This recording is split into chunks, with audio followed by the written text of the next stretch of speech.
चांगल्या आरोग्यासाठी आणि चमकदार त्वचेसाठी पुरेशा प्रमाणात पाणी पिण्याचा सल्ला नियमित दिला जात असतो. कारण पाणी हे जीवन आहे असे म्हटले जात असते. पण तुम्ही कधी ऐकले आहे की एखाद्या व्यक्तीने फक्त जास्त पाणी पिल्यामुळे आपला जीव गमवावा लागला? होय, अमेरिकेतील एका व्यक्तीला ही चूक खूप घातक ठरली आहे. त्याने फक्त 20 मिनिटांमध्ये 2 लिटर पाणी पिले, त्यामुळे त्याचा मृत्यू झाला. पण आपल्याला माहीत आहे का, पाण्याची विषबाधा म्हणजे नेमके काय ते जाणून घेऊयात. जास्त प्रमाणात पाणी पिल्याने शरीरातील सोडियमची पातळी असामान्यपणे कमी होत असते, ज्याला हायपोनाट्रेमिया असेही म्हणतात. ही स्थिती धोकादायक असू शकते कारण ती मेंदू आणि इतर अवयवांवर परिणाम करते. सोडियम हे एक महत्त्वाचे इलेक्ट्रोलाइट आहे जे शरीरातील द्रवपदार्थांचे संतुलन, स्नायू आणि मज्जातंतूचे कार्य आणि मेंदूच्या क्रियाकलापांचे नियमन करत असते. परंतु जेव्हा पाण्याचे सेवन जास्त होते तेव्हा सोडियम पातळ करते, ज्यामुळे शरीरातील सामान्य कार्यात व्यत्यय येऊ शकतो. जेव्हा एखादी व्यक्ती दीर्घकाळ जास्त प्रमाणात पाणी पिते तेव्हा ती परिस्थिती दिसून येत असते.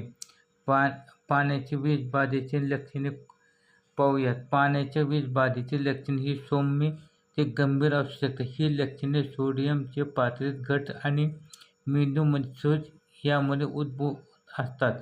मेंदूमध्ये सूज आल्याने तीव्र स्वरूपाची डोकेदुखी होऊ शकते, पोटामध्ये अस्वस्थता आणि उलट्या होऊ शकतात. शरीरात ऊर्जा कमी होण्याबरोबर आपणास आळस निर्माण होत असतो. मानसिक दिशाभूल आपले लक्ष विचलित होत असते. सोडियमच्या कमतरतेमुळे स्नायू दुखणे किंवा शरीरात अशक्तपणा जाणवू शकत असतो.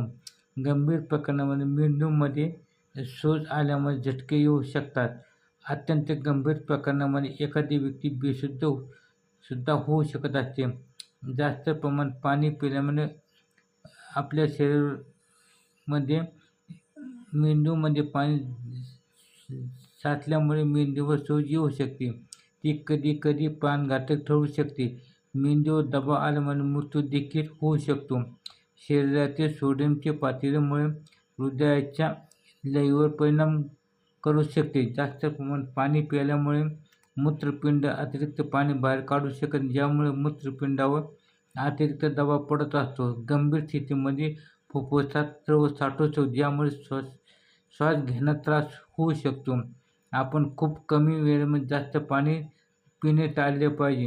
जर तुम्हाला झटके